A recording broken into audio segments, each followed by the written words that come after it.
Believe that. When you sleep at night, ugly man, you got to think of me for the next 8 weeks. Think of me, because I'm going to fighting. Of course I want to continue fighting. That's what I said is, we took a shot at success and we came up short. And what does that mean now? We're going to run away. We're going to live to fight another day. And that's what I'm a warrior. That, you know, they are both losers. They both come off losing fights. It's the only obvious fight to make. So they've got to make it. And if they make that fight, then... Tyson Fury explodes at Anthony Joshua during heated press conference. But notice the arrogance dripping from every word. Fury talks destiny and legacy, yet dismisses AJ as little man. That's the Gypsy King, loud and overconfident. But history shows the louder Fury shouts, the more dangerous Joshua becomes. Defeated. He's a champion, I'm a champion, and it's going to be one of the fights for the ages. You know, it's been, someone told me the other day, it's been 24 years since we had a last undisputed world heavyweight champion. Now, we know that the both Klitschko's was champions for around about 10 years, so there's been another 14 years where other heavyweights couldn't do it. So we've been chosen, and I believe we're both destined to be here, to be in this big fight in Saudi Arabia, the Ring of Fire. And there's only one winner, and I'm destined to become the undisputed champion. Joshua's reply cut Fury down to size.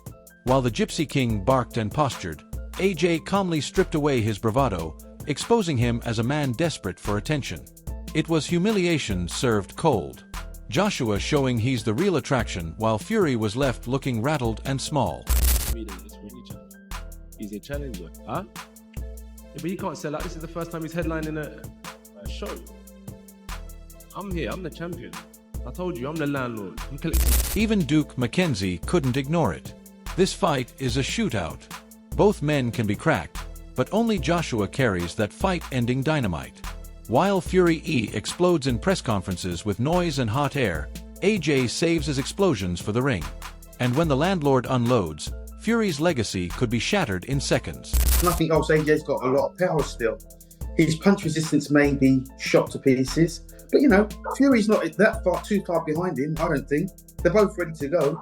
So it's a question of who lands first. And Fury's always been quite smart, quite clever in terms of his boxing sort of prowess and ability. So you would expect Fury to maybe nick it. Tony Bello didn't sugarcoat it. He's long believed AJ has the tools to break Fury down. And even with doubts, he still leaned toward Joshua's power and precision. Fury might explode in a heated press conference, but when the bell rings, AJ has the tools to make him crumble under real fire. I think that's a dreadful fight for Moses.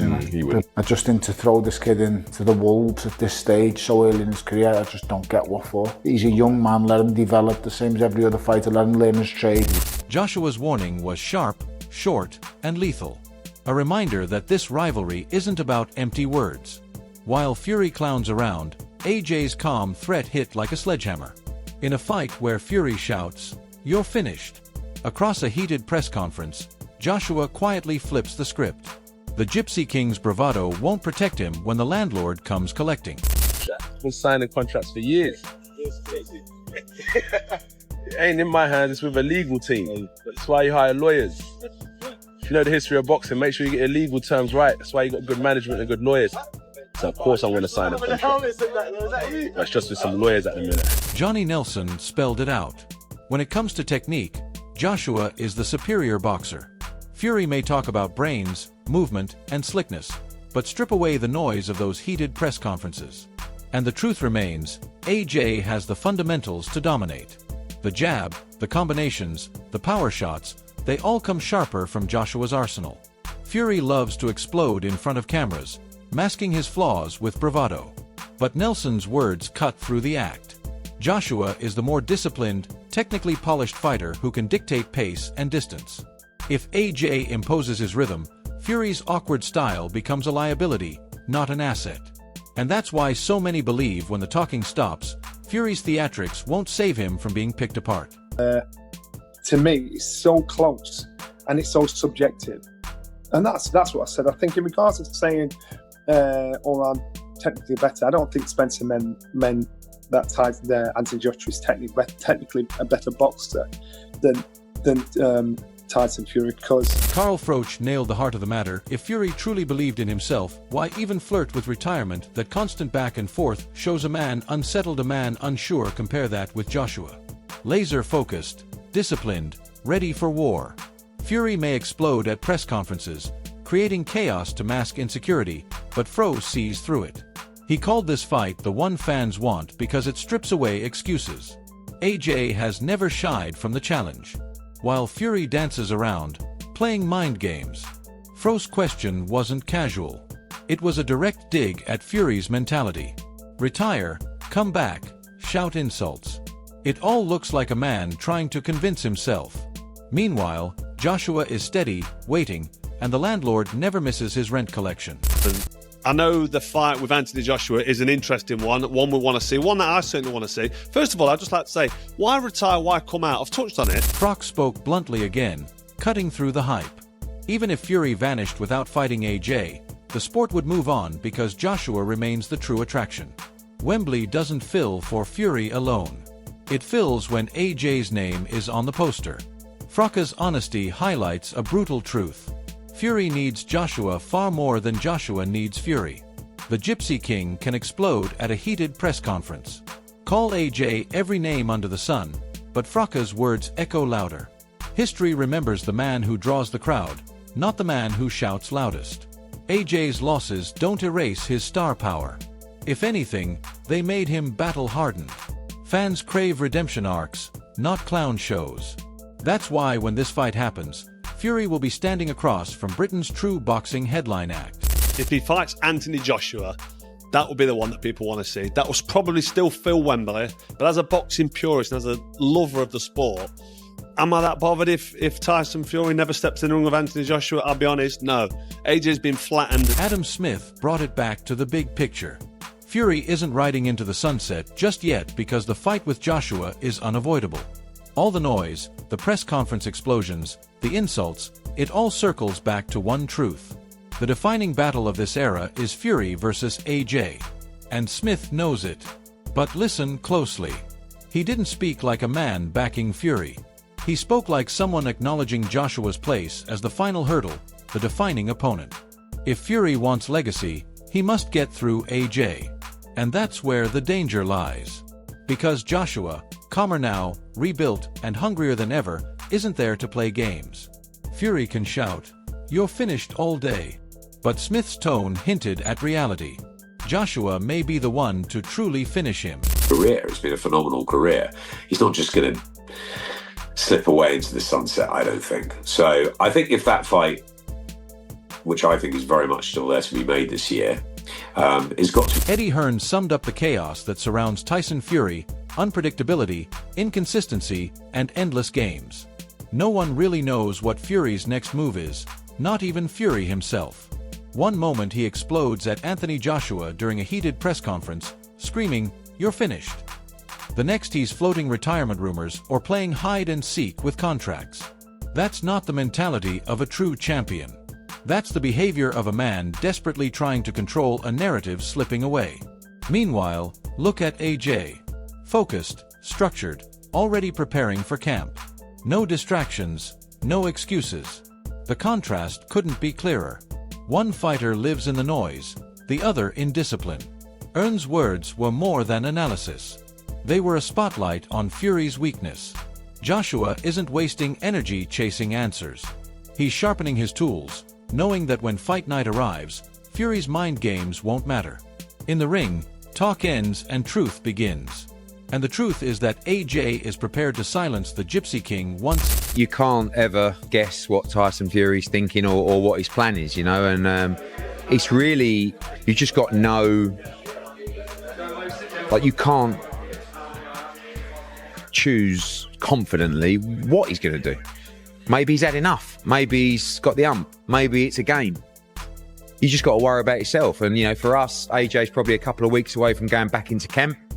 And then, you know, in a couple of weeks, maybe we'll reach out to Frank and Spencer and say, look, we're going to make our next move. Do you want to speak to Tyson and make sure it's 100% a non-stop? Tony Bellew didn't mince words. He flat out questioned if Fury is serious about this fight or simply crying wolf again. We've seen this before. Fury explodes in a heated press conference, barking threats at Joshua. But when it's time to sign and deliver, excuses pile up. Bellows' frustration mirrors that of fans worldwide. Joshua has never shied away from challenges. Win, lose, or draw, AJ shows up, fights the best, and carries British boxing on his shoulders. Fury, on the other hand, thrives on theatrics. He builds chaos to hide hesitation. Bellew's comments cut deep because they reveal a truth. Maybe Fury doesn't want AJ right now. Maybe deep down he knows Joshua's discipline and power are too much. Crying wolf only works so many times before the crowd stops listening. And if Fury tries the same trick here, fans will turn on him. Bellew's tone wasn't casual. It was a warning that Joshua's moment is real and Fury might be too scared to face it. It's one that, right now, I mean, he's just coming off a hard camp, a hard fight, and does he need it right now, immediately, when Tyson Fury says so? Probably not, but can he afford to take knockback the opportunity? Probably not as well, so it's tough, really. I'm not so sure it actually does happen, and I'm not so sure that someone, once again, boy who cried wolf. Johnny Nelson's analysis was raw and telling even as he stumbled through his words. The underlying message was clear. When Fury and Joshua finally collide, it's AJ who carries the sharper edge. Nelson, like many, has seen Fury explode in front of cameras, screaming down AJ at heated press conferences. Desperate to dominate with noise, but noise doesn't win fights. Nelson hinted at something deeper. When you strip away the circus, the trash talk, the Gypsy King persona, you're left with a vulnerable fighter who relies on theatrics to hide flaws. Joshua, by contrast, is steel. He may not shout the loudest, but he lets his fist speak. And Nelson knows it. The fight isn't about who's louder. It's about who's stronger mentally, technically, and physically on the night. And in those categories, AJ has all the tools. Nelson's words captured what many fans feel. Fury can try to humiliate Joshua and pressers, but once that first bell rings, it could be Fury himself left humiliated in front of the world. I think Tyson Fury, you put him and Anthony Joshua together, and I'd been asked before, who wins between us both? I said Anthony. Tyson offended or whatever, and then vice versa. Why would he give a shit what I think? You know, so what he thinks and what he believes. You know, coming through my career, so many people said, you ain't going to do shit. I don't hate on him, I just think, all right, my success says it all. And so when you walk away from this game, you understand everybody has an opinion. This is more than just a fight. It's the battle that will define an era. Tyson Fury explodes at Anthony Joshua during heated press conferences, shouting, "You're finished." Yet those words feel more like self-assurance than truth. Because deep down, Fury knows Joshua is the one opponent who can expose every weakness. If AJ wins, he reclaims his place as Britain's undisputed star, silencing every critic and cementing legacy. If Fury shocks the world, his legacy grows. But even his own behavior suggests doubt mentally. Joshua looks calmer, sharper, hungrier, while Fury hides behind noise. The real question, when the talking ends, who truly stands tall? Are you backing Anthony Joshua, or does Tyson Fury somehow pull the upset? Drop your thoughts below.